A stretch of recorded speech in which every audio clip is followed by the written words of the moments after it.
আসসালামু আলাইকুম রহমতুল্লাহ।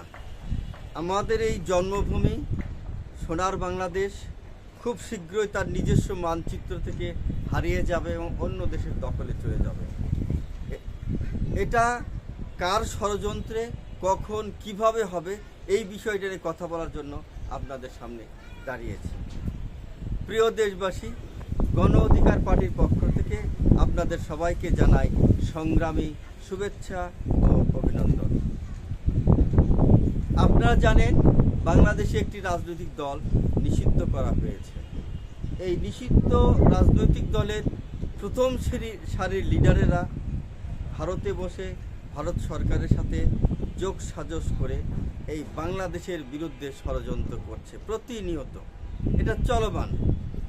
আর এই ষড়যন্ত্র ঠেকানোর জন্য আমরা কিন্তু কেউ কোনো পদক্ষেপ গ্রহণ করি নাই এবং সরকারও করে নাই। কিন্তু তাদের এই ষড়যন্ত্রেই এই দেশের সার্বভৌমত্ব নস্যাৎ হবে না। এটা বড় বিষয় নয়, বড় সমস্যা নয়। তাহলে সমস্যা কোনটি? আরও একটি সমস্যা আছে, সেটি হলো আমাদের দেশে 15% হিন্দু, বৌদ্ধ, খ্রিস্টান বসবাস করে।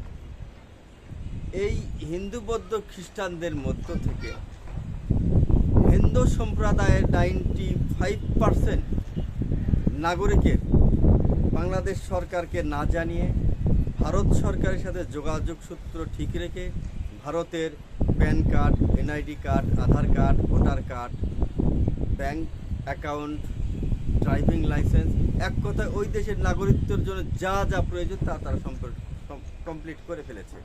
অনেকেই বাসা বাড়িও করে ফেলেছে। তার মানে ওরা খায় এদেশে, গুণ গায় ও দেশে। এটা আপনারা চাক্ষুষ প্রমাণও হয়ে গেছে, আপনারা দেখতেই পাচ্ছেন। এটাও কিন্তু বড় ষড়যন্ত্র নয়, এরপরেও ষড়যন্ত্র আছে। তো সেটা আবার কি?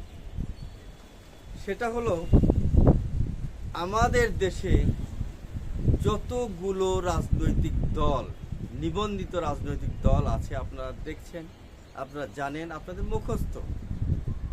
এই দলের অনেকে আগে ক্ষমতায় ছিল, এখন নাই, আবার এখন ক্ষমতায় এসেছে। এই বিরোধী দলে যারা, এরাও কিন্তু একবার নিষিদ্ধ হয়েছিল, আবার এই নিষিদ্ধ দলে আবার ক্ষমতায় আসবে না, এর কোনো নিশ্চয়তা নেই। রাজনীতি এমনই, যার কোনো নীতি নাই, সেটাই হলো রাজনীতি। মানে বাংলাদেশের ক্ষেত্রে, অন্য দেশের ক্ষেত্রে আমি বলছি না। তো যতগুলো রাজনৈতিক দল আছে, প্রত্যেকটি দলের নেতা কর্মীরা তারা বাংলাদেশের রাজনীতি করে না। তাদের মধ্যে বাংলা মতবাদ নেই, বাংলা দর্শন নেই। তাদের কি আছে? কেউ আছে ভারতপন্থী, কেউ চীনপন্থী মানে চায়নাপন্থী, কেউ পাকিস্তানপন্থী, কেউ আমেরিকানপন্থী। মানে এদের বাবারই পরিচয় দেয়। সব বহির্বিশ্বের বাবাদের ইশারা চলে। বাবাদের মতবাদ, বাবাদের দর্শন এই দেশে বাস্তবায়ন করার জন্য তারা রাজনীতি করে। একটা দেশের সার্বভৌমত্ব সুরক্ষা থাকে রাজনৈতিক নেতাদের উপরে নির্ভর করে। আমাদের ওই সকল রাজনৈতিক নেতারা যারা এদেশের মতবাদই বহন করে না, যারা এদেশের দর্শন বহন করে না, তারা এ দেশের জন্য কিছুই করতেও পারে না।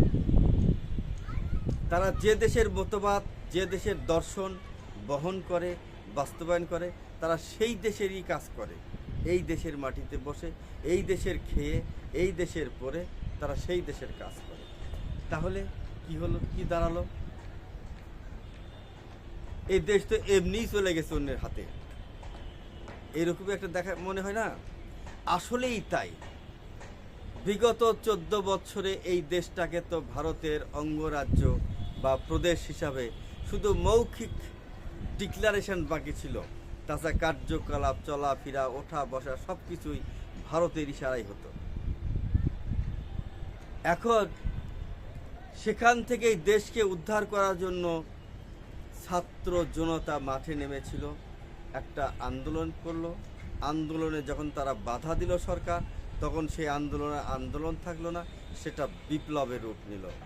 সেই বিপ্লবে সেই বিপ্লবের তাণ্ডবে সরকার পক্ষ পালিয়ে যেতে বাধ্য হলো, পালিয়ে যে আশ্রয় নিয়েছে ভারতে। তাদের বাবা মা আত্মীয় স্বজন তো সেখানে আছে, তারা তো ভারতেরই মতবাদ, ভারতের দর্শনই এই দেশে বাস্তবায়ন করতে চেয়েছিল। তারা যখন উপরে চলে গেছে, এই দেশে আপনারা দেখেছেন উপদেষ্টা একটা সরকার গঠন হলো। এই উপদেষ্টার উপরে বাংলাদেশের মানুষের 100% আস্থা ছিল যে এরা হয়তো আমাদের জন্য, দেশের জন্য, দেশের সার্বভৌমত্বের জন্য কিছু একটা করবে। কিন্তু দেখা গেল না, তারাও তাদের মতোই লুটপাট করে আখের গুছিয়ে নিয়ে নিজেদের মামলা মোকদ্দমা থেকে ক্লিয়ার করে নিয়ে নিজেদের নামে বেনামে বিভিন্ন প্রতিষ্ঠান করে নামে বেনামে নিজেদের এই দেশের অর্থ বাইরে পাচার করে তারা ক্ষমতাটা ছেড়ে দিয়ে আস্তে করে চলে গেল। এরপরে আসলো বিএনপি সরকার ক্ষমতায় এসেছে।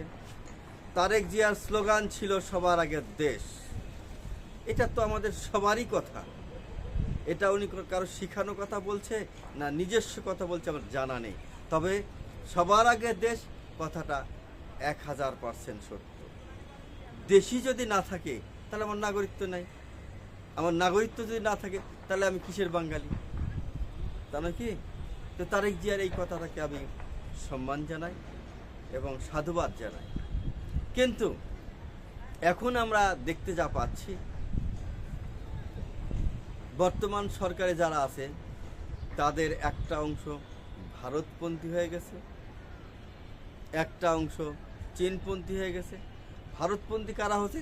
শুধু ক্ষমতা টিকানোর জন্য, আমার ক্ষমতা যেন কেউ না নেয় এই জন্য ভারতপন্থী একটা গ্রুপ হয়ে গেছে।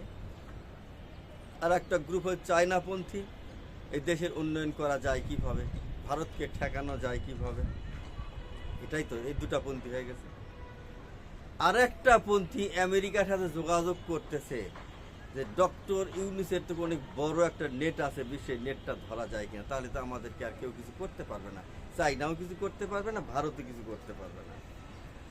ওদের মধ্যে তিনটা পন্থী হয়ে গেছে। বিরোধী দল যারা আছে তারা সরকারের এই সমস্ত কর্মকাণ্ডে কোনো তাদের কথা নাক গলানো নাই। কেন নাক গলাবে? তো তারাই তো অন্য একটা দেশের পন্থী, পাকিস্তান পন্থী। এ দেশের খায়, এ দেশের পরে তারা পাকিস্তানি গুণগান করে। হ্যাঁ, কোনো দেশ আমাদের শত্রু নয়, কোনো দেশ আমাদের মিত্রও নয়।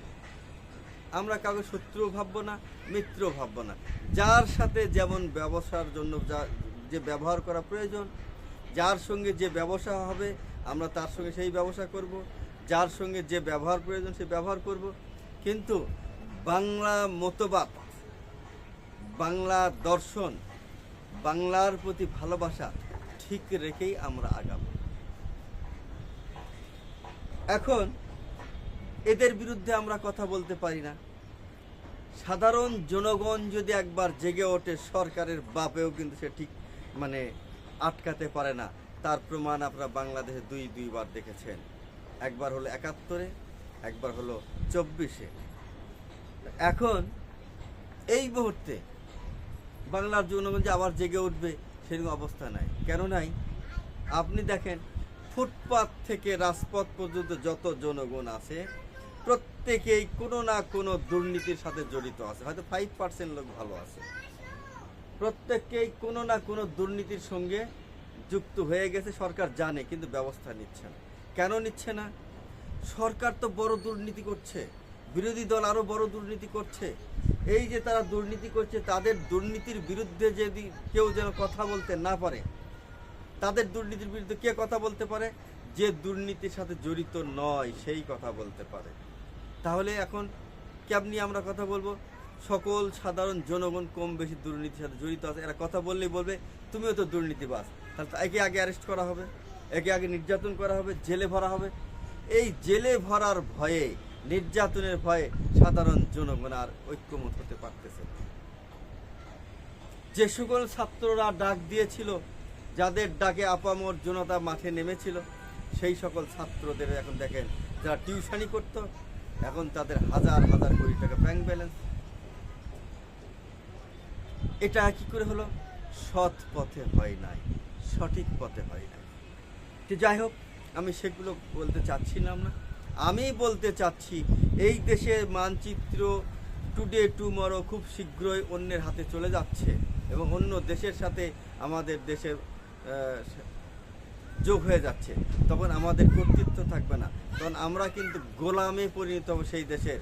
শুধু গোলাম নয়, পা ধরে মাপ চাইতে হবে, পায়ে তেল মালিশ করে দিতে হবে, তারা যেমনি বলবে তেমনি চলতে হবে। ভারতে গরু জবাই বন্ধ হয়েছে, বাংলাদেশেও গরু জবাই বন্ধ করবে, কিছু বলতে পারবেন না।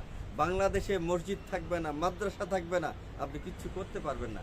কারণ আপনি মুসলমান বেশি হয়ে লাভটা কি? আপনাকে নিয়ন্ত্রণ করবে অন্য দেশ, অমুসলিমরা।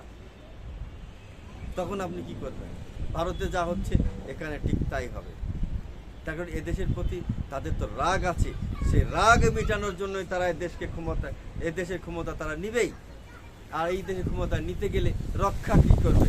দেশপ্রেমিক তো কোনো নেতা নাই, সব তো ভারতপন্থী, চীনপন্থী, পাকিস্তানপন্থী, আমেরিকাপন্থী, দেশপন্থী নাই। আমি এই মুহূর্তে বাঙালি জাতির উদ্দেশ্যে বলতে চাই, আপনারা যারা এই দেশকে ভালোবাসেন, এ দেশের মতবাদ প্রতিষ্ঠা করতে চান, এ দেশের সার্বভৌমত্ব রক্ষা করতে চান, এ দেশের জাতিকে রক্ষা করতে চান, তারা অনতি বিলম্বে আমার সাথে আসুন, আমরা একত্রিত হই। বিদেশি মতবাদ, বিদেশি দর্শন, কোনো রাজনীতি আমরা এই দেশে রাখবো না। ওই সকল রাজনীতি আমরা এই দেশ থেকে বয়কট করব, করে দেশীয় ধ্যান ধারণায়, দেশীয় চিন্তা চেতনায়, দেশীয় মতবাদ, দেশীয় দর্শন অনুযায়ী আমরা এই বাংলাদেশ পরিচালিত করব। তখনই এই দেশ বিদেশির হাত থেকে রক্ষা করা সম্ভব বলে আমি মনে করি। এবং সেই আহ্বান জানিয়ে আপনাদেরকে একত্রিত হয়ে এই দেশ এবং জাতিকে রক্ষা করার আহ্বান জানিয়ে আমি এখনই আমার বক্তব্য শেষ করছি। আমার বক্তব্যে ভুল হলে ক্ষমা করবেন। আল্লাহ হাফেজ। সবাই সুস্থ থাকুন, ভালো থাকুন। খুব শীঘ্রই আপনাদের সাথে আবারও দেখা হবে। আসসালামু আলাইকুম ওয়া রাহমাতুল্লাহি ওয়া বারাকাতুহু। আল্লাহ হাফেজ।